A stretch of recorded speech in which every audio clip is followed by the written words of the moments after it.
just 6 weeks this summer, the title of Japan's most valuable company changed hands 3 times. First, a phone company turned AI giant knocked off a car maker that had worn the crown for more than 20 years. Then a memory chip company most people in the West have never heard of took the lead. And now, a bank sits on top. The first time that's happened in Japan in about 40 years. The names are SoftBank, Kioxia, and Mitsubishi UFJ. And the old king they dethroned is Toyota. This isn't random. Behind that reshuffling leaderboard is the biggest shift in Japan's stock market in a generation. And it's powered by 2 completely different engines. Today, we're not going to predict where these stocks go next. We're going to do something more useful. Explain the logic, why each one is moving, and what this changing of the guard tells you about Japan right now. Welcome to Tokyo Tickers, where the crown never sits still. Start with the backdrop. For most of the last 35 years, Japanese stocks were where money went to fall asleep. The Nikkei 225 hit its all-time high back in 1989, and then didn't get back there for 35 years. It finally cleared that old bubble peak in early 2024, and in 2026 it didn't just clear it, it blew past it, touching a record above 72,000 in June.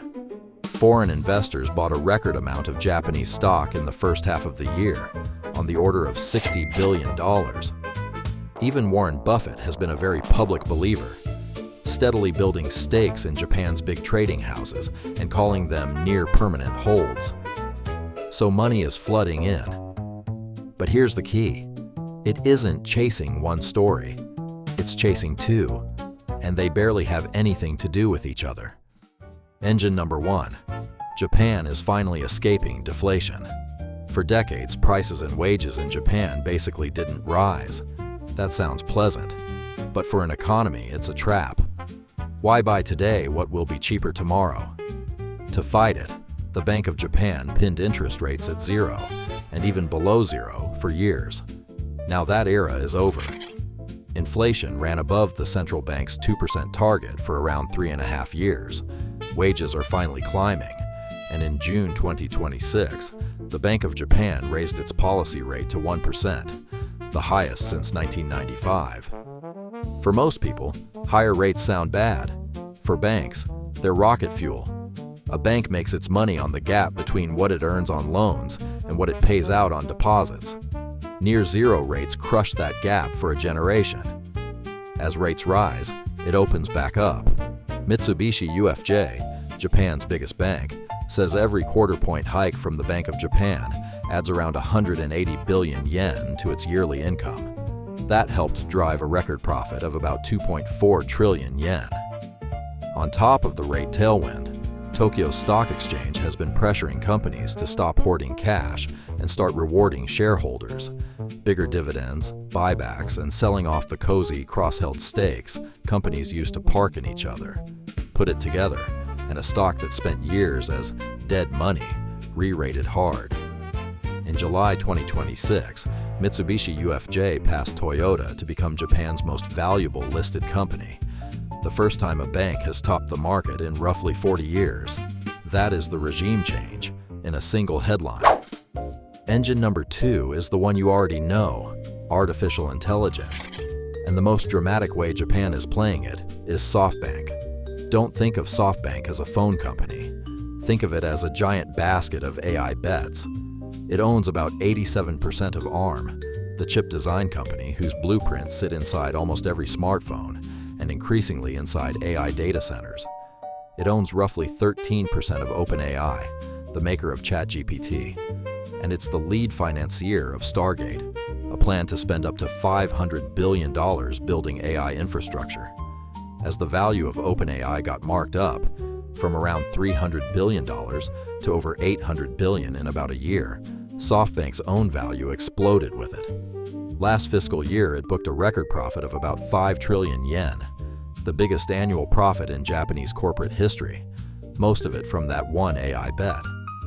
And on June 1st, 2026, SoftBank overtook Toyota to become Japan's most valuable company for the first time in over 2 decades.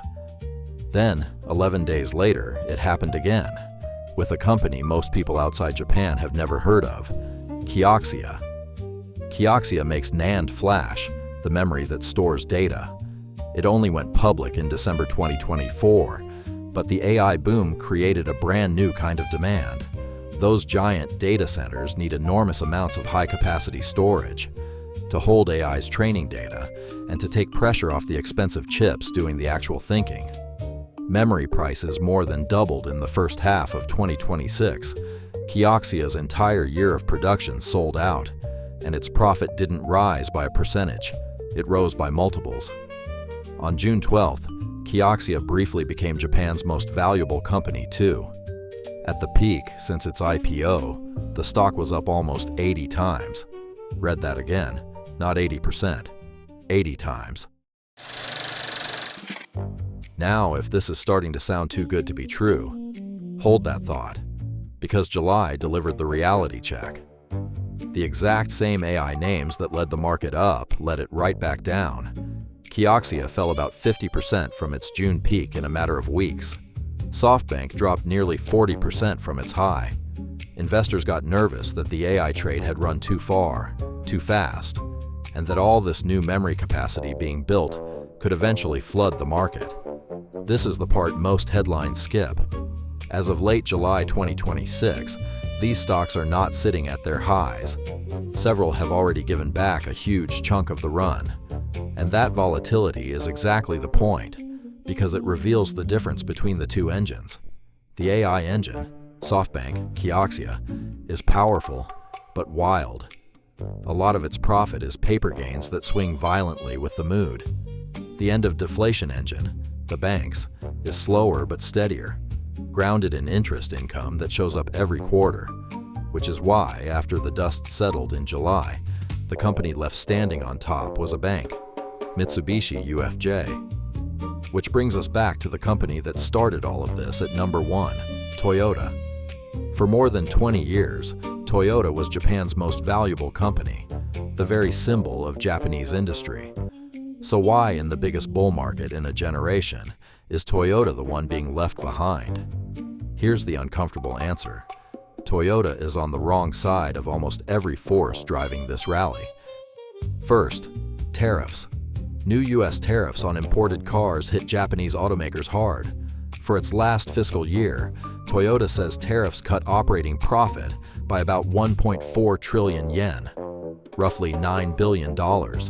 And its North American business actually swung to a loss, its first there in about 16 years.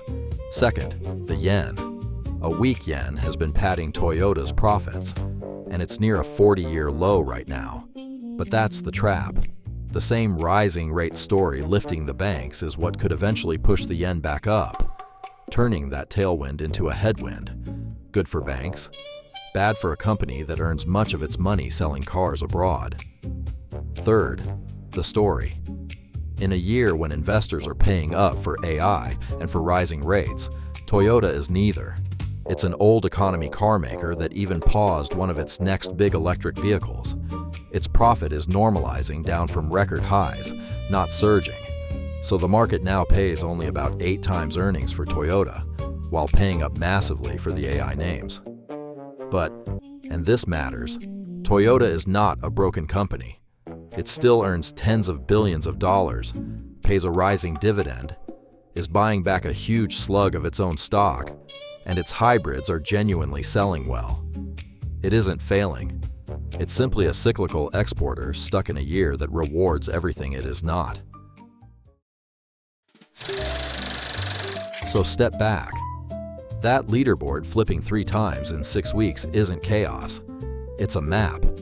It shows you, in real time, the leadership of Japan's market changing hands, away from the old economy exporter that defined the last 30 years, and toward the 2 forces defining the next chapter: artificial intelligence and the end of deflation. The reshuffling itself is the signal.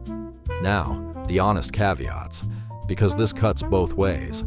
This whole rally leans on a very weak yen. If that snaps back, a lot of the export profit and cheap valuation math changes. A huge share of the gains, sits in a handful of volatile AI names that, as we just saw, can drop 40 or 50% in weeks. And Japan is a high beta market. A US slowdown, a tariff escalation, or an oil shock can hit it hard. Valuations are far saner than the 1989 bubble, but a market up this much, this fast, is priced for a lot to keep going right.